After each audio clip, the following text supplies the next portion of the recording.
दोस्तों, इस वीडियो में हम आपको एक नान बाई और मछली का वाकया सुनाने वाले हैं। मछली के पेट से ऐसा क्या निकला जिसे देखकर आप भी हक्का बक्का रह जाएंगे। अगर आपने वीडियो को लाइक नहीं किया तो इसे लाइक करके चैनल को भी सब्सक्राइब जरूर कर लें। दोस्तों, ईरान की एक बादशाह की आदत थी, वो रातों को भेस बदल कर निकल जाता था ताकि अपनी रियाया के हालात मालूम कर सके, लोगों के हालात को देख सके कि कौन खुश हैं और कौन परेशान है। एक रात बादशाह फकीराना लिबास पहनकर महल से निकला और बाजारों में घूमता फिरता एक नान बाई की दुकान के करीब से गुजरा। दुकान के अंदर रोशनी हो रही थी। बादशाह ने चुपके से अंदर झांका तो क्या देखता है, नान बाई मुसल्ले पर बैठा हुआ मांग रहा है और उसकी आंखों से आंसू जारी है और वो कह रहा है, ऐ मेरे परवरदिगार, तू ही हमारा पैदा करने वाला है, तू ही हमें पालने वाला है, हमें हर कदम तेरा ही आसरा है, तुझ पर ही भरोसा है, तू बड़ा कादिर है, तू हिकमत वाला है, जो कुछ तू चाहता है वही होता है। हम तेरे हुक्म के आगे गर्दन झुकाते हैं और तेरी रजा में राजी रहते हैं। नान बाई यही अल्फाज बार बार दोहरा रहा था। बादशाह उसकी यह हालत देखकर निहायत हैरान हुआ और दिल में कहने लगा कि खुदा का ऐसा फर्मा बरदार और इबादत गुजार बंदा मैंने अपनी रियाया में आज तक नहीं देखा। मगर सवाल ये है कि जो अल्फाज ये नान बाई अपने मुंह से निकाल रहा है, क्या उन पर अमल भी करता है? मुझे चाहिए कि इसका इम्तिहान लूं और देखूं कि वो किस कदर खुदा पर भरोसा करने वाला है। अगर ये इस इम्तिहान में पूरा उतरा तो मैं इसकी वो इज्जत अफजाई करूंगा कि तमाम रियाया में आज तक किसी की ना हुई होगी। ये सोचकर बादशाह ने दुकान का दरवाजा खटखटाया तो नान बाई ने मुसल्ला तय किया और उठकर देखा। जैसे कि हम पहले ही बता चुके हैं कि बादशाह उस वक्त फकीर के भेस में था, लिहाजा नान बाई ने बड़ी नरमी से उससे पूछा, क्यों भाई, तुम कौन हो और क्या चाहते हो? तो बादशाह ने कहा, मियाँ नान बाई, हम फकीर हैं और अभी अभी तुम्हारी शहर में दाखिल हुए हैं। हमें खाने को रोटी दे दो, लेकिन रोटी की कीमत अदा करने के लिए हमारे पास पैसे नहीं हैं। हाँ, ये अंगूठी हम तुम्हें देते हैं, इसे बतौर अमानत रख लो। जब हम रोटी की कीमत देने आएंगे उस वक्त अंगूठी तुमसे वापस ले लेंगे। नान बाई ने कुछ कहे बगैर अंगूठी लेकर एक रोटी फकीर को दे दी और फकीर रोटी लेकर दुआएं देता हुआ वहां से चला गया। नान बाई ने फकीर के सामने ही वो अंगूठी अपनी रोजगारी वाली संदूक में बेपरवाही के साथ डाल दी। अगले दिन सुबह होती है, बादशाह की वजीर को हुक्म दिया कि फला मोहल्ले में एक नान बाई के दुकान है, उस दुकान पर जाओ और उसके रेजगारी वाले संदूक में हमारी अंगूठी रखी हुई है, किसी तरकीब के साथ उसे निकाल कर ले आओ। खबरदार, नान बाई को इसके बारे में शको सुबह ना हो कि अंगूठी कहाँ गई। बादशाह का हुक्म सुनकर वजीर ने 2 सिपाहियों को साथ लिया और उस बाजार में जा पहुंचा जहां नान बाई की दुकान थी। उसने दुकानदारों के बाट देखने शुरू कर दिए और कहा कि हमें इल्म हुआ है कि बाज दुकानदारों के बाट दुरुस्त नहीं है, वो ग्राहकों को कुछ चीजें कम तौल कर देते हैं। वजीर इसी तरह से मुआयना करता हुआ नान बाई की दुकान पर आया। उसके बाट देके वो सब के सब सही थे। वजीर ने कहा, मियाँ नान बाई, तुम्हारा वो तराजू कहाँ है जिसे तुम आटा तोलती हो?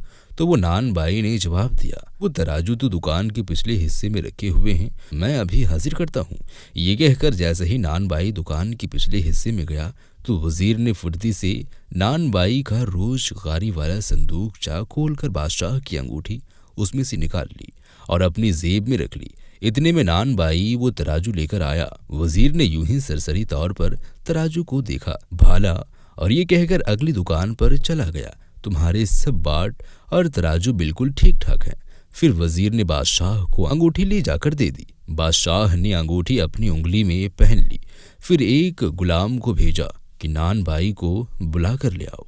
नान बाई उसी वक्त बादशाह के सामने हाजिर हुआ और ये देखकर हैरान रह गया कि ये तो वही शख्स है जो पिछली रात फकीर की भेस में मेरे पास आया था। बादशाह ने कहा, मियाँ नान बाई, माफ करना, पिछली रात हम ही भेस बदल कर तुम्हारे पास आए थे और रोटी के बदले में अपनी अंगूठी गिरवी रखकर चले गए थे। अब मेहरबानी करके अपनी रोटी की कीमत ले लो और हमारी अंगूठी वापस कर दो। ये सुनकर नान बाई भागा भागा अपनी दुकान में गया और रोजगारी वाला संदूकचा खोलकर देखा तो उसमें से अंगूठी गायब थी। वो उल्टे कदम वापस आया और बादशाह से अर्ज करने लगा, जहां पनाह वो अंगूठी आपके सामने ही मैंने संदूकचे में डाल दी थी, लेकिन मालूम होता है कि कोई चोर चुरा कर ले गया। मैं आपके सामने हाजिर हूँ, जो सजा कहेंगे भुगतने के लिए मैं तैयार हूँ। नान बाई की आवाज़ सुनकर बादशाह ने गुस्से से कहा, क्या अंगूठी नहीं है? ज़रूर तुम झूठ बोल रहे हो। देखो, 10 दिन के अंदर अंगूठी पेश करके अपनी रोटी की कीमत ले जाओ। अगर इस मुद्दत में तुम अंगूठी पेश करने से कासिब रहो तो तुम्हारा सर कलम कर दिया जाएगा। अब तुम यहाँ से जा सकते। नान बाई ने कहा, खुदा हर शय पर कादिर है और मुझे उसकी जात पर पूरा का पूरा भरोसा है, वो मुझे रुसवा नहीं करेगा। इंशाअल्लाह तबारक व तआला आपकी अंगूठी 10 दिन के अंदर अंदर मैं पेश कर दूंगा। ये कहकर नान बाई ने सलाम किया और वहां से रुखसत हो गया। बादशाह को उसके इत्मीनान और सुकून पर अजब ताज्जुब था। वो सोचने लगा कि अंगूठी तो मैंने अपनी उंगली में पहन रखी है, फिर 10 दिन के अंदर अंदर ये बेवकूफ़ मेरी अंगूठी कहाँ से लेकर आएगा। इस बात को 8 दिन का अरसा गुजर गया। नान बाई ने अभी तक अंगूठी पेश नहीं की थी। 9वें दिन बादशाह ने शिकार का इरादा किया और जंगल में निकल गया। एक हिरन के पीछे घोड़ा डाला तो सीधा दरिया की तरफ निकल गया। बादशाह ने उस हिरन का पीछा किया। ऐन दरिया के किनारे बादशाह के घोड़े ने ठोकर खाई और बादशाह कलाबाजी खाकर दरिया में जाकर गिर गया। बड़ी मुश्किल से हाथ पांव मारकर दरिया से बाहर निकला और किनारे पर आया। बादशाह के हाथ कीचड़ से भर गए थे। किनारे पर बैठकर हाथ धोने लगा तो देखा कि वो अंगूठी उंगली से गायब थी। शायद वो दरिया में गिर गई थी। बादशाह को भला ऐसी अंगूठी की क्या परवाह हो सकती थी। उसके खजाने में हजारों के हजार एक से एक बढ़कर अंगूठियां मौजूद थी। दरिया के उसी किनारे पर कुछ दूर एक गरीब मछुआरा जाल लगाए सुबह से बैठा हुआ था। अभी तक कोई मछली नहीं फंसी थी। वो दिल में कह रहा था, अगर खाली हाथ गया तो बाल बच्चे भूखे ही सोएंगे। अभी वो यहाँ बैठा सोच ही रहा था कि थोड़ी देर के बाद जाल हिला। मछुआरे ने खींचा तो थोड़ा वजनी महसूस हुआ। वो खुश हुआ कि आज तो बहुत बड़ी मछली फंसी है। जब जाल दरिया से बाहर निकला तो उसमें से बड़ी बड़ी मछलियां तड़प रही थी। मछुआरे की खुशी का कोई ठिकाना न रहा। उसने सोचा कि मछलियों की अच्छी कीमत मिलेगी। जब वो ताज़ा मछली ले लो, ताज़ा मछली ले लो, ये आवाज़ लगाता हुआ बाजार में पहुंचा तो नान बाई के कान में मछुआरे की आवाज़ आई। उसने अपनी बीवी से कहा, अरे ओ नेकबख्त, मछली खाए कितने दिन हो गए हैं, जरा जाकर इससे मछली तो खरीद लो। उसकी बीवी ने झुंझलाकर कहा, 8 दिन गुजर चुके हैं और बादशाह की अंगूठी अभी तक नहीं मिली। 2 दिन के बाद जल्लाद तुम्हारा सर कलम कर देंगे और तुम्हें मछली खाने की सूझ रही है। बीबी की बात सुनकर नान भाई ने कहा, अल्लाह पर भरोसा रख नेक बख्त, अगर मेरी जिंदगी बाकी है तो अंगूठी जरूर मिलेगी और दुनिया की कोई ताकत मेरा सर कलम नहीं कर सकती। फिर उसकी बीवी ने मछुआरे को आवाज दी और उससे दोनों मछलियां खरीद ली। वो मछलियों को बावर्ची खाने में ले गई। उन्होंने एक तख्त पर रखा और छुरी से साफ करने लगी। जैसे ही उसने पहली मछली को साफ किया, उसके बाद दूसरी मछली का पेट चिरा तो उसमें से एक चमकदार चीज बाहर निकल पड़ी। बीवी ने उठाकर देखा तो ये सोने की एक खूबसूरत अंगूठी थी जिसके बीच में हीरा जगमगा रहा था। अंगूठी देखकर वो चिल्लाई, और जल्दी से आना, जरा देखो तो सही मछली के पेट से क्या चीज निकली है। नान बाई ने बीवी के चिल्लाने की आवाज सुनी तो दौड़ा दौड़ा वहां पर आया।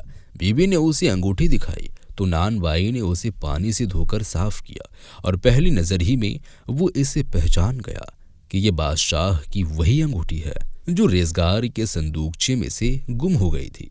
वो फौरन सजदे में गिर पड़ा और देर तक रो रोकर खुदा का शुक्र अदा करता रहा।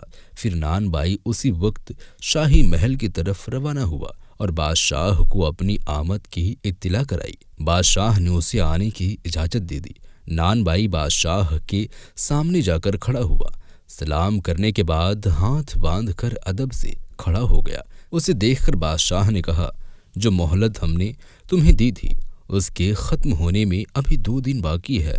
मालूम होता है कि हमारी अंगूठी तुम तलाश नहीं कर सके और मज़ीद मोहलत लेने के लिए आए हो, लेकिन अब हम तुम्हें 1 दिन की भी मोहलत नहीं देने के लिए तैयार हैं, यानी कि मोहलत अब हम नहीं देंगे। नान बाई ने बादशाह की बात का कोई जवाब न दिया और आगे बढ़कर वही अंगूठी बादशाह के सामने पेश कर दी।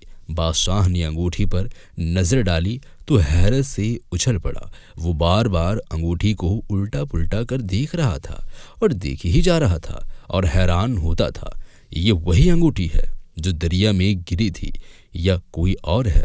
लेकिन नहीं, ये उसी की अंगूठी थी। हैरान होकर बादशाह ने कहा, खुदा की पनाह है, ये अंगूठी तुम्हें कहाँ से मिली? बादशाह एकदम से चिल्ला उठा, ये तो हमारी अंगूठी से निकलकर दरिया में जा गिरी थी। बादशाह के मुंह से ये बात सुनकर अब नान बाई भी हैरान हुआ।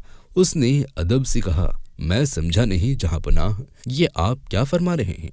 अंगूठी तो मेरे संदूकचे से गुम हुई थी। नहीं नहीं, बादशाह ने कहा, हमने तुम्हारा इम्तिहान लेने के लिए अपने वजीर को तुम्हारी दुकान पर भेजा था। ये अंगूठी संदूकचे से निकलवानी थी और तुम्हें इसका इल्म नहीं हो सकता था। हम देखना चाहते थे कि खुदा पर तुम जिस ईमान और भरोसे का ऐलान करते हो क्या वो सच है। लेकिन अब इस अंगूठी के मिलने से मुझे यकीन हो गया है तुम्हारा ईमान कितना पक्का है। इसके बाद बादशाह ने नान बाई को सारा किस्सा सुनाया कि किस तरह वो शिकार खेलने गया और दरिया के किनारे उसके घोड़े को ठोकर लगी और वो दरिया में जा गिरी। इसी दौरान अंगूठी उसकी उंगली से निकलकर दरिया में गिर गई, जिसका मिलना मुहाल ही नहीं, नामुमकिन था। लेकिन बेशक खुदा हर शय पर कादिर है। तब नान बाई ने बादशाह को बताया, अभी थोड़ी देर पहले एक मछुआरा मछलियां बेचता हुआ आया था। मैंने उससे 2 मछलियां खरीदी। एक मछली के पेट में से ये अंगूठी निकल आई। नान बाई की सारी बातें सुनकर बादशाह ने नान बाई को अपने बराबर रखकर बिठाया, उसे इनाम इकराम से नवाजा। और कुछ मुद्दत के बाद बादशाह को पता चला ये नान बाई कुरान और हदीस का बहुत बड़ा आलिम भी है। बादशाह ने उसे अपने मुल्क का सबसे बड़ा काजी बना दिया। दोस्तों, आज की इस वीडियो में था बस इतना ही। आपने देखा कि अल्लाह पर भरोसा करने वालों के साथ क्या होता है। आप इस वीडियो को ज़्यादा से ज़्यादा शेयर करें। मिलते हैं एक और नई वीडियो के साथ, तब तक के लिए खुदा हाफिज़।